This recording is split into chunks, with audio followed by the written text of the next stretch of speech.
Bonjour, donc bienvenue à tous au salon de Düsseldorf pour la première mondiale de la présentation du C11. Donc après le fort succès du T11, nous sommes heureux de vous présenter donc, le C11 qui est un bateau sur la même coque, basé sur la même coque du T11 mais avec une cabine qui dispose de deux grandes portes latérales que je vous montrerai par la suite.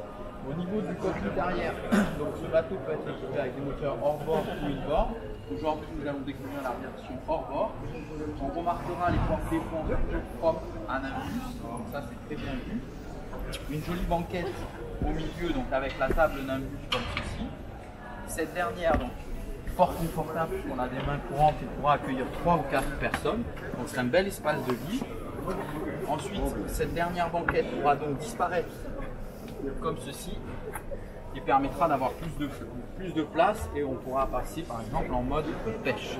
Ici on retrouvera la douchette extérieure comme ceci, là la pompe manuelle, ici des grands coffres de rangement avec un emplacement pour les boots, donc ça c'est très bien vu. On remarquera les fermetures, la qualité des fermetures toujours propre à Nimbus. Les taquets également ici, donc toujours pareil, tout monté sur contre-platine, aucune vis apparente. Les mains courantes ici, un très bon liston de protection. Sur la partie arrière ici, on aura des piquets en carbone qui pourront venir protéger donc un taux solaire arrière. En option est proposé les porte-cales sur cette partie-là, donc ça c'est très bien vu. Pour la pêche, donc Nimbus a proposé ici en option donc un deuxième poste de commande avec les deux commandes ici donc pour les moteurs, pour démarrer, la sécurité ici, le joystick ici. Et donc ça c'est très bien vu. La position du volant est également réglable. Donc on a une super visibilité si on est amené à pêcher à la traîne, ça c'est très pratique. Donc ça c'est très bien vu. On a également la commande du propulseur ici. Donc on sera autonome, le bateau sera très facile à manœuvrer, ça c'est très bien vu. La petite main courante déportée également qui est superbe.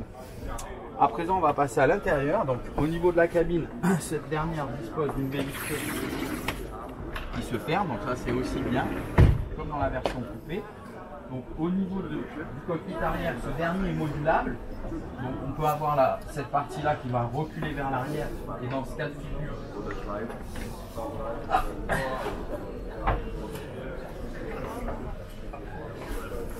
voilà, comme ça on peut voir ici.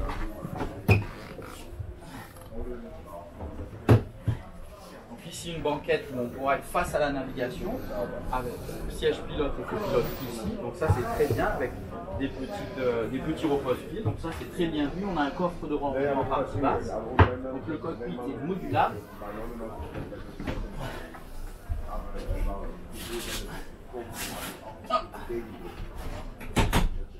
Voilà.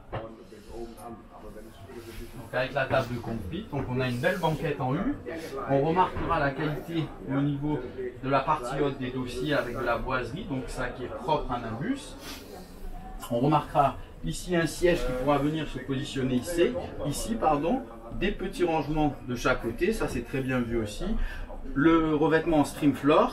Ensuite ici, l'emplacement pour la vaisselle qui est livré en standard, donc avec un jeu pour 6 personnes, les verres à pied et tout son emplacement, donc ça c'est très bien vu. Ensuite on a au niveau des portes latérales, donc ces dernières sont très grandes, très spacieuses, on remarquera ça fait quasiment 1 mètre au niveau de la largeur, plus au niveau de la hauteur on doit être à peu près à 1,80 m, donc ça c'est très bien vu, avec des positions de sécurité comme toujours chez Nimbus. Donc ça c'est vraiment superbe. La finition, on remarquera les inserts en bois, la qualité de l'inox aussi au niveau de la fermeture, la main courante, donc ça c'est très bien vu.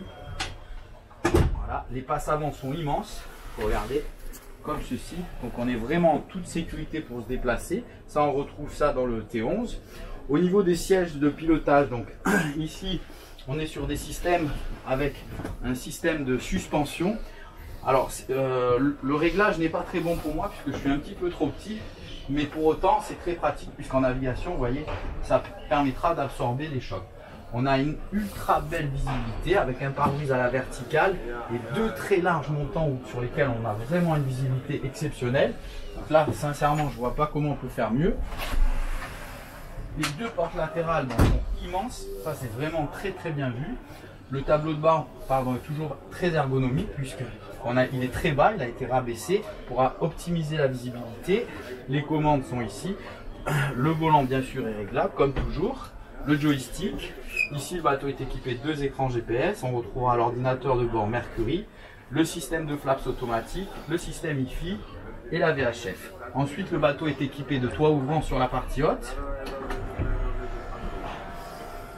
Donc ils sont également associés à des stores de protection Océanair, donc ils vont vous protéger du soleil. Donc ça c'est très bien vu. Voilà. Il suffit de donner une impulsion, voilà, pour qu'il s'ouvre. Donc ça c'est très bien vu. On a 2 toits indépendants, donc on fait un très bon courant d'air grâce aux 2 portes latérales, aux 2 toits ouvrants, plus à la porte arrière. Donc ça c'est super. Le bateau qu'on présente aujourd'hui est très bien équipé puisqu'il dispose de système d'air conditionné chaud et froid. Donc ça c'est une option également. Ensuite au niveau de la cabine, donc on va aller à l'intérieur. Donc on retrouve la même configuration dans le T11. Ici on a un réfrigérateur donc à l'entrée qui est très bien vu, qui est parfait. Ici le tableau de commande avec les fusibles pour les coups batterie, les fusibles et les différents systèmes pour le chauffage. Donc ça c'est très bien. Le bateau est également équipé d'un groupe électrogène puisqu'il dispose de l'air conditionné. On a un double évier ici, donc ça c'est très bien. Du rangement sur la partie arrière, 2 feux gaz ici qui sont revêtus d'un revêtement en verre comme toujours. Là la poubelle. Ici on a des tiroirs de rangement. Donc on a bien optimisé l'espace au niveau des rangements, ça c'est très bien. Ensuite au niveau de la cabine avant, donc on retrouve un petit siège ici qui sera fort appréciable pour se changer. On a la penderie qui est en face, donc ça c'est très bien aussi pour ranger les affaires. Voilà. Ensuite on retrouvera des hublots ici. De chaque côté un hublot, un second hublot, ici l'ouverture identique au T11 et le lit donc qui pourra accueillir facilement, on peut le voir, 2 personnes, donc une ici, donc ça c'est très bien fait, c'est vraiment idéal, parfait. Et ensuite on retrouvera donc la salle de bain, donc cette dernière se caractérise par un toilette ici avec le banc, voilà, comme ça on ne mouillera pas la partie du toilette, l'évier. Et ici la séparation pour la douche. Voilà des petits emplacements pour les verres. Ici du rangement et ici une prise électrique 220. On va passer à présent sur la partie de la cabine arrière. Donc cette dernière dispose d'un lit pour 2 personnes avec un petit banc, donc c'est assez bien. On pourra, ici on a la hauteur suffisante. Après il est vrai qu'on a un petit peu moins de hauteur, mais c'est pour le lit, pour les pieds pardon. Et en partie ici sur votre droite vous avez un local technique où on retrouvera le système technique du bateau. Donc une belle cabine, il y a un hublot ouvrant sur le côté, c'est plutôt bien fait. Donc ça pourra accueillir des enfants ou un couple. Pour 4 personnes, le bateau est donc bien équipé. On va aller à présent au niveau donc, des passes avant. Donc toujours pareil. On retrouve toujours le même principe chez Nimbus, les mains courantes, aucune vis apparente, des taquets très conséquents sans aucune vis apparente avec les contreplatines, donc ça c'est vraiment bien vu. Là la qualité de la passe avant qui est très haute et très solide. Ensuite ici on remarquera la surface vitrée qui est énorme, un système d'essuie-glace sur le côté ici. Ici la fameuse plaque en inox qu'on retrouve, donc ça c'est pour faire le plein d'eau et de l'autre côté ça sera pour faire le plein de carburant. Donc les passes avant sont superbes. On notera les lumières ici déportées. Ici également un système donc, de taux solaire avant avec des piquets en carbone. On remarquera l'antidérapant ici qui permettra, comme l'a fait précédemment mon confrère Patrick, de pouvoir descendre du bateau très facilement. Bain de soleil avant, ça c'est super. On retrouve le même principe que sur le T11 avec une banquette sur l'avant ici, c'est fort agréable. Voilà. Un beau volume, un bel espace. On pourra également accueillir les gens sur la partie avant.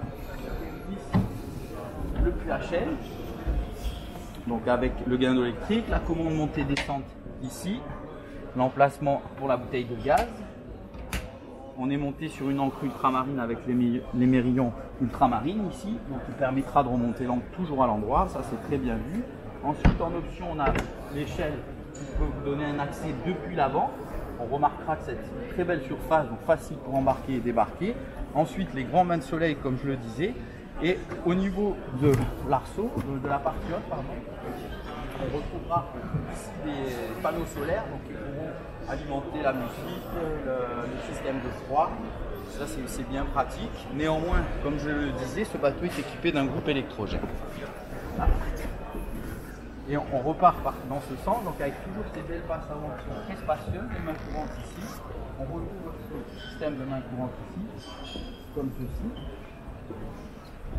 La porte latérale, comme on l'a vu, qui est immense. Regardez ça, c'est juste exceptionnel. Franchement, là, ils ont fait un truc super. Hein. Bravo.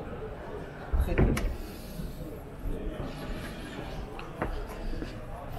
Voilà, bah écoutez, je vous remercie pour votre attention. Je vous dis à très bientôt pour d'autres aventures. Et puis, n'hésitez pas à nous contacter sur www.nimbus-france.fr. Merci à tous, excellente journée. Au revoir.